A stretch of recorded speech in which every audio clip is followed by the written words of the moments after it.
salaamullaahi calaykum waraxmatullaahi wabarakaatu. asxaabta qiimaha badan kusoo dhawaada daawadasa video maanta waa video oo xanaaqi tateen inuu xanaaqsan video aan soo duuba. Videogan wuxuu ku saabsan yahay dad isu magacaabay Somali YouTubers oo u soo jeestay inay maskaxda iyo dadka shacabka Soomaaliyeed maskaxdooda ku ciyaaraan. Dad isu magacaabay Somali YouTubers ma sheegayo dadka waxyaabaha fiican soo duubiya sida waxyaabaha aqoonta iyo wararta iyo cunto tarista waxaan sheegayaa dad rabaan inay dadka Soomaali sumcad dilaan. waxyaabaha ay soo gudbinayaan aysan ahayn wax dhaqan iyo diin Soomaaliyeed aysan marnaba sharci u lahayn, kuwaasoo bahdilayo dadka Soomaaliyeed waqtina ka dhuminayaan. maanta waxaan rabaa dadkaas inaan tahadlo. dadka aan hadlayo waa dad noocee? waa dad raba inay maskaxda dhalinyarada Soomaaliyeed ay ku ciyaaraan, ay ku mashquuliyaan. waxaa maqlaysaa maalin walba hebel iyo hebel waxay isu haystaan maaha wax jiro iyo wax soconayo. waxay isu haystaan diriyo waxaabaa dadkaas Soomaaliyeed oo daawanayo inay waqti ka dhumiyaan sidaasna ay cagtu helaan iyo waxyaabo dare. waxaad arkaysaa dad oo soo dhaweynayo erboorada iyo meelaha dare. sababtii uu soo dhaweynayo maxay tahay? waxay u qalmaan may sameeyeen, waxay sameeyeen oo yaqaan maxaa. dad baa show dhidana. show markaa dhidanaysid maxaa show u dhidanay? sababtaa u dhidanaysa maxay tahay? ma waxaad tahay nin fanaana ma waxaad tahay nin qoraa oo bug soo bandhigayo? taasi daran ayaantan waxay dhaaftay Soomaalidii ay dhaaftay. waxay teenay nin ajaaniba oo show wuxuu ku qabsaday $15. waxaa in yaabanaya dadka dhiibay $15. waxaad arkaysaa dad baranti sameynaa. inaad baranti sameyso qalad miya masax waata ma hadleen. waxaan ka hadlaynaa barantii maanta qof aad u samayso oo beri tu sameynaysid oo beri dambe tu sameynaysid intee joogtaa.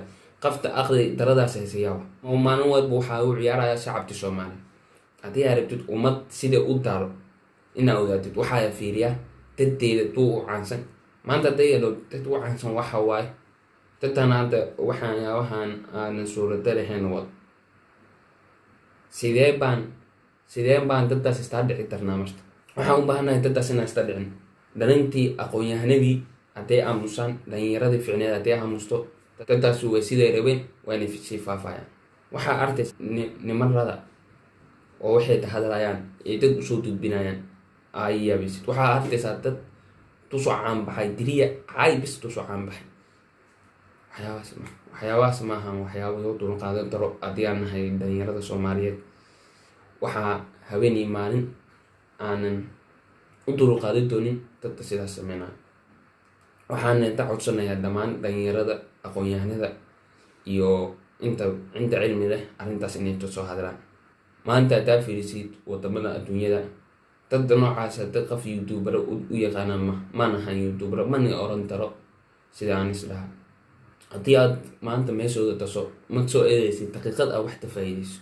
hebelaaya diri waa hebelaayi hebel waxay isku haystaan mawduucyo aanan aqrida lahayn oo qof bili-aadana inuu tu dhufto oo fiirsada aysan macquul lahayn, aysan suurada lahayn ayay meel ku hayaan.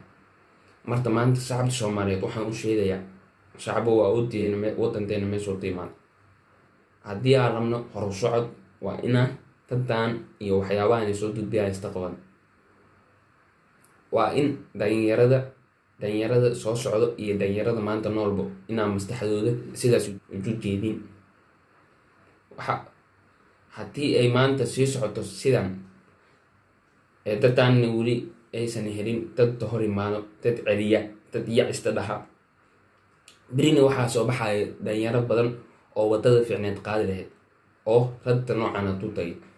waxaa maalmihii u dambeeyay aan arkayay baraha Facebook dad TikTok tu jiro oo tartan isu baxayo, dad cad usoo diraayo. horta dad cad usoo diraayo boqolkiiba 50 ama boqolkiiba 70 waxa waaye dad ee wax isla ogyihiin. yaa soo haray afartoo qof oo Soomaali dare oo shacab ah oo meesha oo soo qaldoonta inay daawadaan xayra way caddooda inay meeshaas intu qalastirayaan. waxaad arkaysaa xaflado oo qabanayo dhalinyaro oo dhahayo xafladii dhalinyarada TikTok iyo wixii yamid. waxaa tiktok ku jiro boqolaal Soomaali fiican oo u baahan dhiirigelin iyo horsocod ayaa dad waxyaabaha ay baraha bulshadii maleen marta aragtid aad tayayacaysid ay yaabisid ayaa meesha usoo bandhida. Soomaali waxaan rabnaa inaan hore u socon, waxaan leenahay mustaqbalkeena waxaan ku toosi karnaa dadka noocaas ah inaan istaqaban. Sidee istaqaban karnaa marta? Waa su'aal rabo inaad markuu horeyso aad video daawanayo inay isweydiisid. Dadkaasi dad maahan, waxay u socdaan waa waxaan noo dulqaadan karin dhalinyaradii aqoon-yahanada. Waxaan codsanayaa inay soo galaan arrimahan. Furo YouTube, aqoontaada cilmiyaada soo faa'iiday. Haddii aad tahay nin safro oo dhul badan maray, wax dhoolita martay iyo waxyaabihi soo adartay iyo waxyaabihi ay soo tuuntay ee darajartii tagi doona usoo bandhig. Waxaan rajeynayaa maanta inuu meeshaan ka bilaaban doono inay YouTubada Soomaaliyeed dad isu magacaabo dad duwan inay imaadaan. waxaaba jiraba telefisino dadtaas qadastirinayo oo ciyaaro u qabanayo meel waabeedada ciyaar waxaa ciyaaray waxyaabahaas waxay u dulqaadan karmaan umade. Waxaan doonaynaa waxa waaye inaan hore u socono, inay dhalinyaradii Soomaaliyeed ee hore u socoto. Maahan hebel iyo bilaayaasha caaye hebel xudu yiri waxyaabahan yoo joodin inaan dhalinyaradeenna ku mashquulin. Mar walbana waxaa saxay hadalkii oo Sheekh Mustafa Xaaji Ismaaciil uu sheegay oo Soomaali waa ummad tiriya daawato dadooda waaran. Sababta dad waaran loo daawanayo waxa waaye yama helin dad fiican oo dadtaasi dad jeediya dadaan waaran ee daawan lahayn. Videoan intaan kusoo dadaweynayaa waxaan rajeynayaa inaad video like saarto aad share dhahdo. Mahadsanid.